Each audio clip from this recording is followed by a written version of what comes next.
I want to take the opportunity to announce that I've decided to end my Formula One career. 5 days after becoming Formula One world champion, Nico Rosberg walked away. No injury, no scandal, no drama. He just quit. And the reason he gave? I don't think I can beat Lewis Hamilton again. That one sentence tells you everything about this rivalry. Because in the history of Formula One, Senna versus Prost, Schumacher versus Hakkinen, Hamilton versus Verstappen, no rivalry ever broke a champion the way this one did. But here's the part nobody talks about. Beating Lewis Hamilton cost Rosberg everything. And losing to Rosberg made Hamilton unstoppable.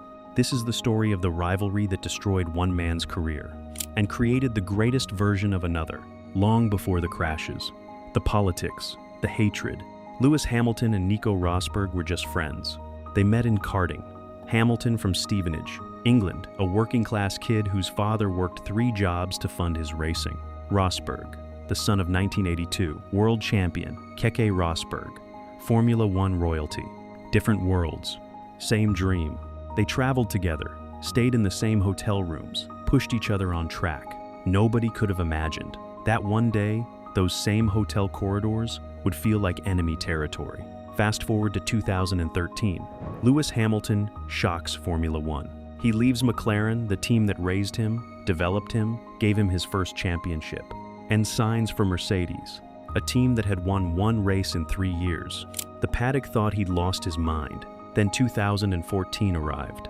Formula One introduced new hybrid regulations. Mercedes had secretly built the most dominant car in the sport's history. Suddenly, Hamilton wasn't just winning races. He was winning by margins that made the rest of the grid look like they were in a different sport. And the only driver on the entire planet who could get anywhere near him? His teammate, Nico Rosberg, the friend he'd grown up with. When only 2 drivers can win, friendship becomes a weakness you cannot afford. The first real cracks appeared in Bahrain, 2014. Hamilton and Rosberg fought wheel to wheel for 15 laps, corner after corner. Neither driver backed down even a millimeter. The crowd was on their feet. Mercedes loved every second of it. But inside the garage, something was quietly dying. Trust. Because when you share the same car, the same engineers, the same data, every strategic decision becomes a conspiracy theory. Did they deliberately undercut me? Did he get fresher tires? Is that engineer actually on my side? The smiles in press conferences got tighter. The glances across the garage got colder. 2 childhood friends were becoming something else entirely. Well, we're not friends. We're colleagues. Monaco, the most important qualifying lap of the season. Hamilton was on a flying lap, potentially pole position. Then Rosberg ran wide at Mirabeau Corner. His car briefly touched the barriers. Yellow flags came out. Hamilton was forced to abort his lap. Rosberg took pole. The official Mercedes investigation concluded Rosberg made a mistake. No penalty was given. But the findings also showed Rosberg's in-lap was slower than his previous laps at that exact corner. The question hung over the entire paddock like smoke. Was it a mistake or was it deliberate? Rosberg denied it. Still denies it to this day. But something important happened in that moment regardless of the truth. Hamilton stopped trusting Rosberg completely. Not 90%, not 95%, 0. And in Formula One, when trust dies between teammates, what replaces it is war. Belgium, 2014, Spa-Francorchamps, one of the fastest circuits in the world. Rosberg attempted an overtake on Hamilton. Their cars made contact. Hamilton suffered a puncture. His race was over. What happened next was extraordinary. Mercedes didn't protect their drivers publicly. Senior executives expressed their anger openly at both of them, but particularly at Rosberg, who team principal Toto Wolff privately described as having shown unacceptable behavior. The Formula One world erupted. Hamilton reportedly told Rosberg in a team meeting, "I will not back down, ever." Rosberg's response? He became even more aggressive.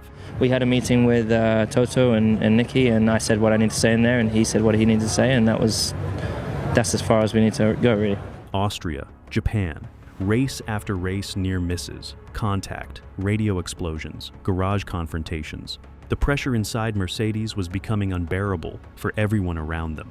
That Rosberg has got. And to be fair, Hamilton has actually got more of a front wing now. He's got a puncture Lewis Hamilton. Nico Rosberg's lost a bit of front wing. Mechanics had to pick sides. Engineers chose their words like lawyers. Team meetings felt like hostage negotiations, and yet neither man would break. This is the chapter that changes everything. Because here's what most people miss about this rivalry. Before Rosberg, Lewis Hamilton relied on something very simple: being faster in karting at McLaren. In his first championship, Hamilton could win on raw talent alone, but Rosberg knew everything about him: his racecraft, his weaknesses under pressure, his habits in qualifying, his tire management problems, his radio behavior when frustrated. If Hamilton wanted to survive this man, he could not rely on talent anymore. So he evolved. He hired a new performance coach, rebuilt his physical preparation, studied his own data obsessively, fixed his tire management, historically a weakness, improved his racecraft in dirty air, developed a ruthless qualifying mentality that would eventually give him record after record. He became disciplined in a way he'd never needed to be before. He became mentally stronger in a way only being genuinely threatened can make you. He became complete. And here's the brutal irony. The version of Lewis Hamilton that would go on to dominate Formula One for 7 championship seasons, the version that broke Schumacher's records, the version the entire grid feared, that version was built by Nico Rosberg. Without this rivalry, prime Hamilton may never have existed. Then came 2016, the season that defined everything. 21 races, 7 months, psychological warfare at every single round. Rosberg started the year in the form of his life: focused, cold, tactical.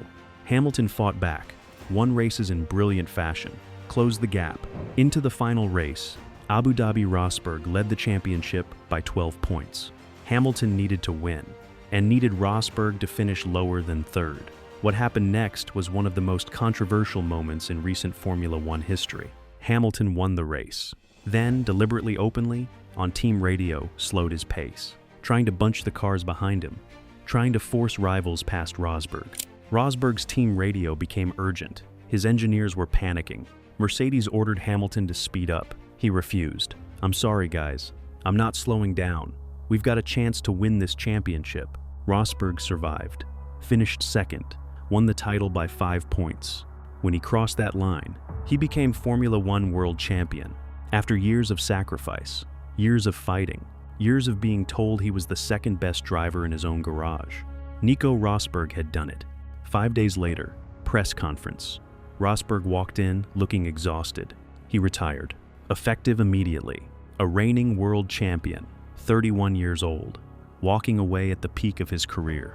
The world was stunned, but Rosberg later explained it in a way that hits differently when you understand this story. He said the championship campaign had cost him everything: his health, his family, his peace of mind. He had given literally everything he had to beat one person. And he knew that even after doing all of that, he couldn't do it again. That is what Lewis Hamilton does to people. Nico Rosberg won the championship, but Lewis Hamilton won the war. Because defeating Hamilton didn't break him, it built him. Every attack Rosberg threw Monaco, Belgium, Abu Dhabi, Hamilton absorbed it, processed it, and came back stronger. 7 world championships, 103 race victories, records that may never be broken. None of it might have happened without Nico Rosberg pushing Hamilton to the absolute edge of what he was capable of. In sport, we talk about rivals like they're enemies, but the greatest rivals aren't the ones who stop you. They're the ones who force you to become something you never would have been alone.